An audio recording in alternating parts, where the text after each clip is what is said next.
Hello and welcome to Matt Loves Eurovision. This is my Eurovision 2025 Top 37 countdown. It's number 37, Georgia, Mariam Shengelia, Freedom.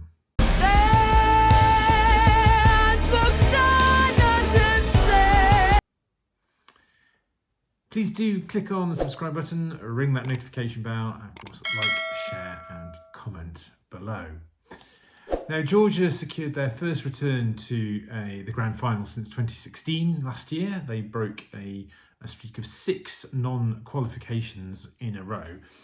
But much has happened in Georgia since then. Unfortunately, very little of what has happened has been good. The political upheaval and the very clear slide into authoritarianism and allying ever closer with Putin's Russia has inevitably cast a shadow over this year's Eurovision selection.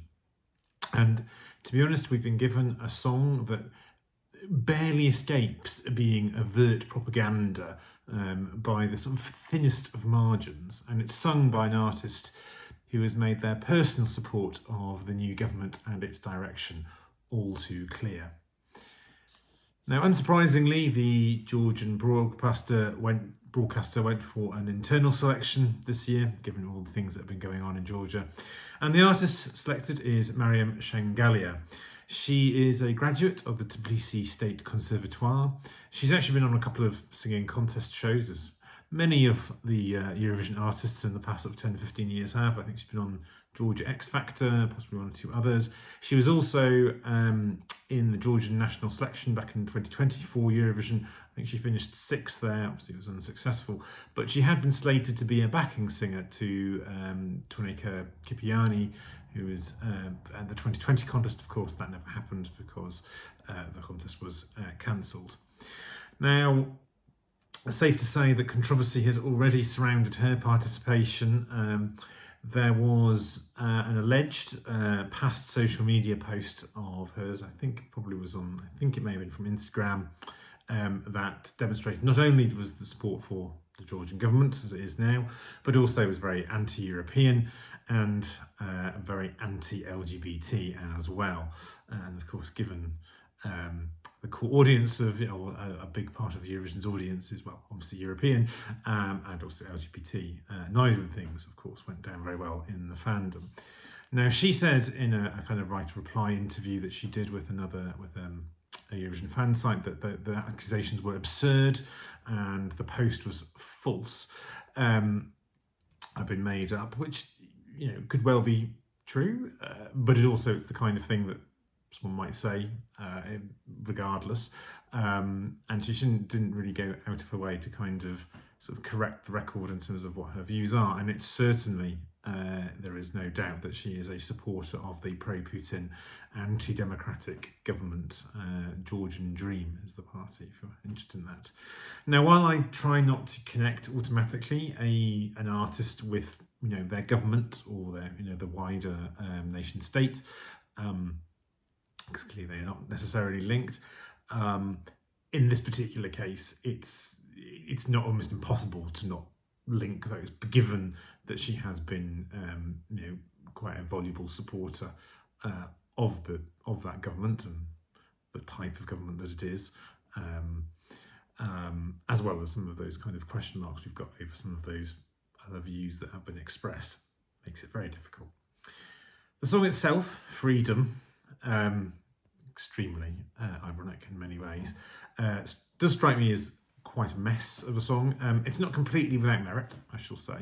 The inclusion of some of the Georgian lyrics in the song is welcome, and Mariam, I'm sure, is probably an accomplished live singer. However, it does feel to me to be quite disjointed, and it just doesn't, from a personal perspective, it doesn't particularly grab me or necessarily stay in my memory for all that long. Now, the lyrics are all talk of homeland and, as per the song title, freedom. And as I've said, this really does skirt the thin line between being propaganda for the regime and also completely ironic given that the government is doing all it can to strip freedom from people in Georgia at the moment. There's a hint or a memory of some of the types of songs that Russia used to send in the mid-2010s, all sort of peace and healing, while their government was doing all sorts of things in Crimea and Syria and to the LGBT community within Russia.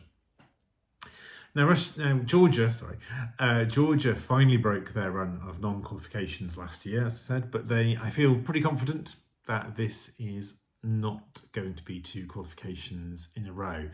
Now, I never try to assume any entry is DOA, dead on arrival, in the semis, but this surely has to be one of the most likely DOAs for several years.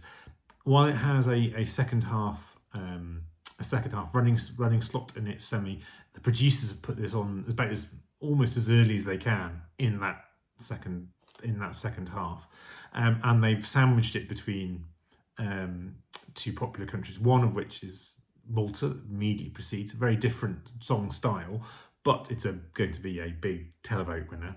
So you can imagine a lot of televote of the viewers will remember that. And following it is one of the automatic qualifiers that gets to perform live in the semi-final, which is France. Again, one of the favourites, certainly one of the jury favourites for the final.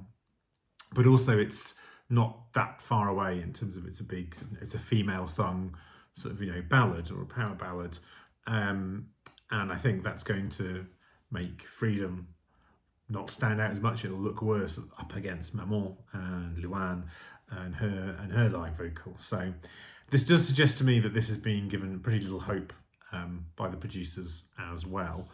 If we look at the scoreboard, the Eurovision app scoreboard, which I know I've said in my kind of intro to the top 37 that there are caveats around this, but this is rock bottom, which is perhaps not surprising given given some of the stuff we've heard. It's given the controversy around the selection. And again, no surprise at all to see that in the betting odds for who will qualify from this semi, this is sitting rock bottom there as well. Now, I've got to say, I really wondered whether Georgia would even actually enter this year, given all of the stuff that's been going on in the country, the fact that the protests, the pro-democracy protests, continue to fill the streets night after night. And I think perhaps the main reason they haven't withdrawn is because they won Junior Eurovision towards the end of last year. And as far as I know, and please do correct me in the comments if I'm wrong, they still intend to host Junior Eurovision later this year. I'm not sure whether that's going to be actually possible. But yet the feeling I and other commentators that I've seen feel that this is the sort of entry and the sort of effort that countries sometimes put in before an inevitable withdrawal the following year. Ultimately, though, a Georgian withdrawal next year is of little consequence compared with the kind of the wider and unfortunately grimmer path that the country is likely to take in those next 12 months. But there we go. We've got our last place, or my last place, over and done with. It's onwards and upwards. So please do join me again as we continue with the countdown. Take care.